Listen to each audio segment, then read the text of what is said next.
Bismillahirrahmanirrahim. Assalamualaikum warahmatullahi wabarakatuh. Halo anak-anak, apa kabar semua hari ini? Semoga semuanya senantiasa dalam keadaan sehat walafiat. Semangat pagi, pagi. Yes, Allahu Akbar. Insyaallah pada video pembelajaran hari ini kita akan kembali melanjutkan pembelajaran tematik. Tema yang keempat, kewajiban dan hakku, dan masuk di subtema yang keempat, yaitu kewajiban dan hakku sebagai warga negara. Baik, tadi kita mulai pembelajaran di pagi hari ini dengan bersama-sama membaca lafaz basmalah. Bismillahirrahmanirrahim. Baik, masuk ke muatan pembelajaran bahasa Indonesia di pembelajaran yang pertama, yaitu menjelaskan kalimat penyelesaian masalah berdasarkan teks tentang kewajiban dan hak warga negara. Nah, kalimat penyelesaian menjelaskan tentang pendapat dalam mengatasi permasalahan yang timbul.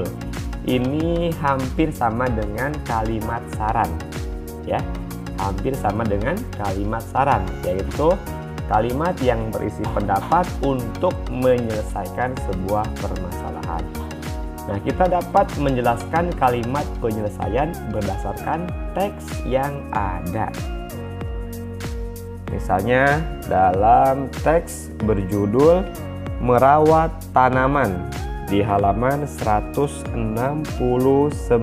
Nah, anak-anak bisa membaca teks tersebut, kemudian bisa menjawab dua pertanyaan di halaman selanjutnya, yaitu pertanyaan pertama menuliskan kalimat penyelesaian masalah, dan pertanyaan yang kedua menjawab apa sih permasalahan yang dapat diselesaikan berdasarkan kalimat penyelesaian tersebut, ya. Oke, kita lanjutkan di muatan pembelajaran yang lainnya, yaitu muatan matematika.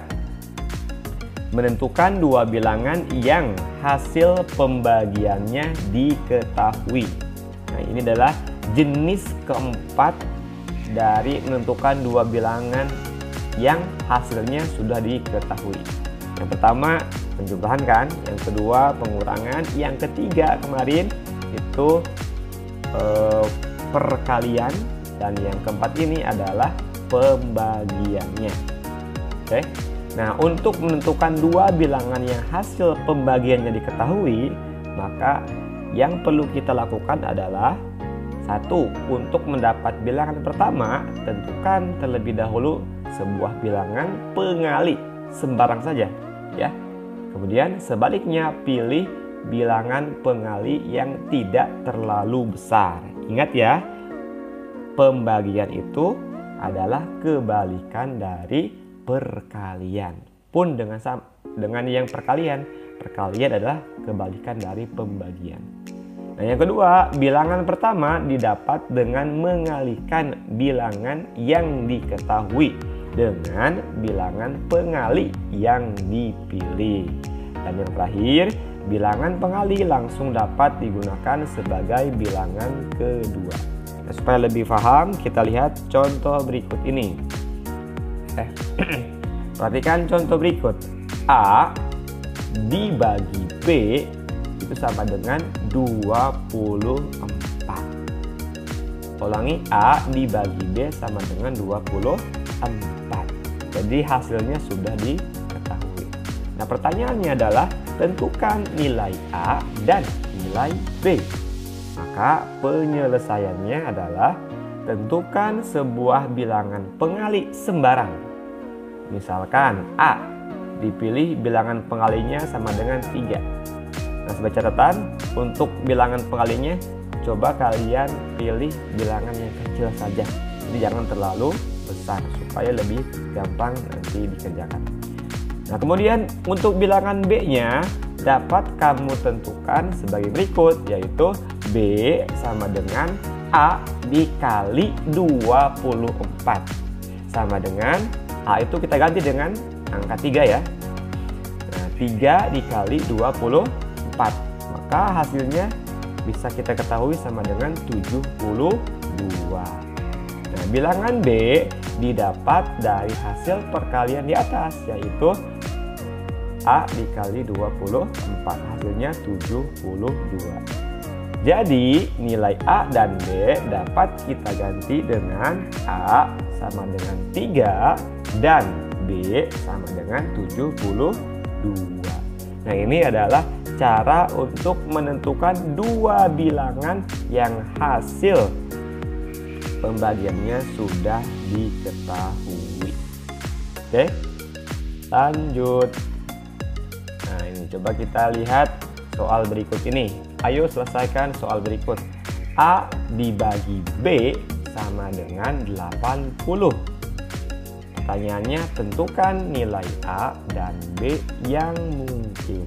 Ini adalah soal yang bisa kalian kerjakan di rumah untuk lebih memahami materi ini.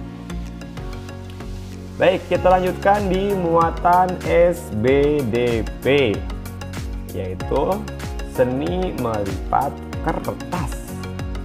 Seni melipat kertas juga biasa disebut dengan origami.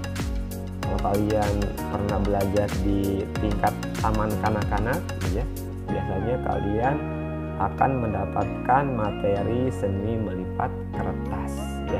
Origami berasal dari negara Jepang yang memperkenalkan cara melipat selembar kertas persegi menjadi sebuah bentuk karya seni burung yang dibuat dengan cara melipat. Ya. Bisa membuat bebek-bebekan, ya, perahu, rumah, dan lain sebagainya.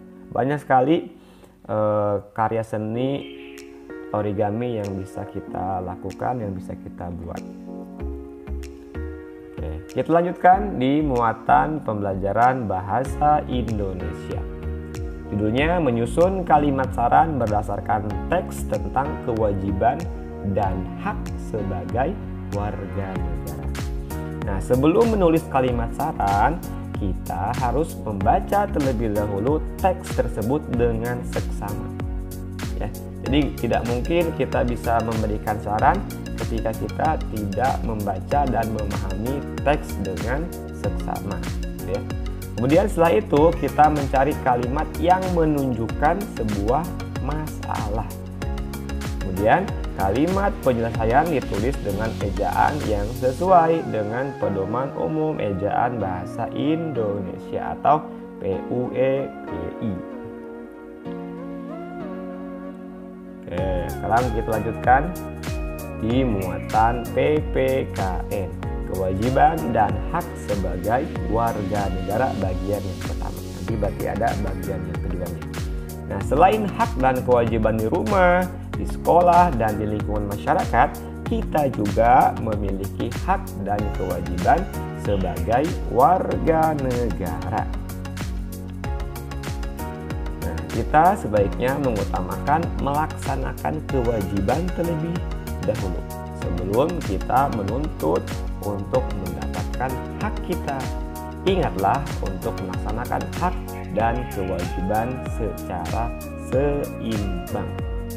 Oke, lanjut. Nah, ini kewajiban kita sebagai warga negara antara lain, yang pertama, ikut serta membangun bangsa dengan belajar sungguh-sungguh. Nah, soleh-solihah ketika belajar dengan sungguh-sungguh, baik itu di rumah, di sekolah, ataupun di lingkungan masyarakat, itu artinya anak-anak sedang membangun bangsa ini. Gitu ya. Yang kedua, menaati semua aturan yang berlaku. Jadi kita harus menaati semua aturan, semua norma yang berlaku di bangsa ini, di negara ini. Ketika Pak Polisi, ya, memberikan aturan bahwa ketika mengendarai motor harus menggunakan helm, ya, harus menggunakan perlengkapan yang lengkap, maka kita sebagai warga negara harus menaati aturan tersebut, ya, sebagai salah satu bukti bahwa kita cinta terhadap bangsa ini. Yang ketiga, menjaga kesatuan dan kesatuan bangsa. Ya, bangsa Indonesia terdiri dari berbagai suku bangsa, terdiri dari berbagai penganut agama yang berbeda.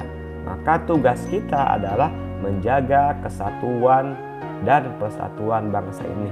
Ya, ingat semboyan bangsa Indonesia, Bhinneka Tunggal Ika. Walaupun berbeda-beda, tetap satu jua. Kemudian yang keempat, ikut menjaga fasilitas umum yang disediakan. Ya, jangan dirusak, jangan dicoret-coret, jangan jangan dikotori dan lain sebagainya. Jadi harus menjaga fasilitas umum yang disediakan negara. Contohnya apa sih yang disebut dengan fasilitas umum itu? Ya, yang pertama misalnya stasiun, kemudian terminal, rumah sakit gitu ya, termasuk sekolah, masjid, ya, gereja dan lain sebagainya. Itu adalah contoh-contoh dari fasilitas umum, fasilitas yang bisa digunakan oleh semua orang. Dan yang kelima, menjaga kelestarian alam dan lingkungan di wilayah Indonesia. Dengan cara apa? Dengan cara tidak membuang sampah sembarangan, tidak merusaknya, dan lain sebagainya. Selanjutnya, kita masuk ke beberapa hak yang dapat kamu peroleh sebagai bagian dari warga negara. Antara lain, yang pertama, memperoleh pendidikan dan pengajaran yang baik. Itu adalah hak kalian sebagai warga negara. Yang kedua, mendapatkan fasilitas kesehatan yang memadai. Jadi ketika kita sakit, ketika orang tua atau sahabat kita sedang sakit, maka hak kita sebagai warga negara adalah dapat mengakses ya fasilitas kesehatan tersebut, baik dari tingkat puskesmas ataupun rumah sakit. Kemudian yang ketiga, mendapat perlindungan hukum. Ya, jadi kita harus dijamin perlindungan hukumnya oleh negara.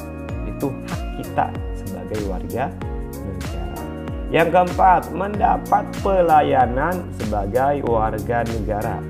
Jadi ketika kita ingin mendapatkan sesuatu yang berkaitan dengan pelayanan umum, maka kita harus dapat akses tersebut ya. Misalnya ketika kita ingin membuat SIM ya, ketika kita ingin membuat KTP, ketika kita ingin membuat paspor dan lain sebagainya, maka sebagai warga negara kita mendapatkan hak untuk memperolehnya dengan mudah, dengan baik. Kemudian yang kelima, dapat menggunakan fasilitas umum yang disediakan yang tadi ya, seperti sekolah, rumah sakit, kemudian tempat ibadah ya, kemudian tempat-tempat yang menyediakan alat transportasi dan lain sebagainya. Itu adalah hak kita untuk menggunakan fasilitas umum tersebut. Dan yang keenam, menikmati alam dan lingkungan di wilayah Indonesia. Indonesia terkenal sebagai negara yang eksotis, negara yang memiliki alam yang indah dan beragam. Nah, hak kita bisa menikmati alam tersebut, bisa menikmati keindahan alam tersebut dengan nyaman. Itu ya beberapa kewajiban dan hak kita sebagai warga negara. Nah, ini yang terakhir, muatan PJOK, yaitu makanan bergizi dan jajanan yang sehat. Jadi kita wajib menjaga kesehatan tubuh kita, dan salah satu cara menjaga kesehatan tubuh adalah dengan makan makanan yang sehat. Ya, ulangi, salah satu cara untuk menjaga kesehatan tubuh adalah dengan makan makanan yang sehat. Apa sih fungsi dari makanan sehat itu? Nah, fungsinya adalah yang pertama, untuk kelangsungan hidup kita. Jadi supaya hidup kita bisa berlangsung dengan baik ya, maka ya tentunya kita harus makan makanan yang sehat, yang bergizi, begitu ya. Kemudian yang kedua, untuk menghasilkan tenaga. Nah, ini juga penting ya. Salah satu fungsi makanan adalah supaya kita bisa bertenaga, bisa berenergi, sehingga bisa melakukan berbagai aktivitas-aktivitas yang bermanfaat. Yang ketiga, fungsi dari makanan sehat antara lain untuk menumbuhkan sel-sel baru dan memperbaiki sel-sel tubuh yang rusak. Jadi salah satu bagian dari tubuh kita yang paling kecil dan penting adalah sel, ya. Dan sel-sel ini ada batas kadaluarsanya atau batas hidupnya. Nah, ketika sel-sel yang kita miliki rusak, maka harus segera diperbaiki. Dan syaratnya adalah dengan mengkonsumsi makanan yang sehat dan bergizi. Kemudian yang terakhir, untuk menjaga kesehatan kita. Jelas ya, dengan makan makanan yang sehat, maka kesehatan kita pun akan terjaga. Nah, ini. Lantas bagaimana sih Pak cara melihat atau cara menentukan jajanan tersebut sehat atau enggak? Nah, kita lihat ciri-ciri dari jajanan sehat itu seperti apa sih? Yang pertama, ciri dari jajanan yang sehat adalah warna makanan tidak terlalu mencolok. Jadi jangan makan atau makan makanan atau minum minuman yang warnanya terlalu mencolok, yang sangat merah, yang sangat biru gitu ya, yang sangat hijau. Nah, itu diusahakan dihindari saja. Kenapa? Karena biasanya makanan atau minuman yang berwarna mencolok itu biasanya tidak sehat. Yang kedua, rasanya sangat tajam, ya.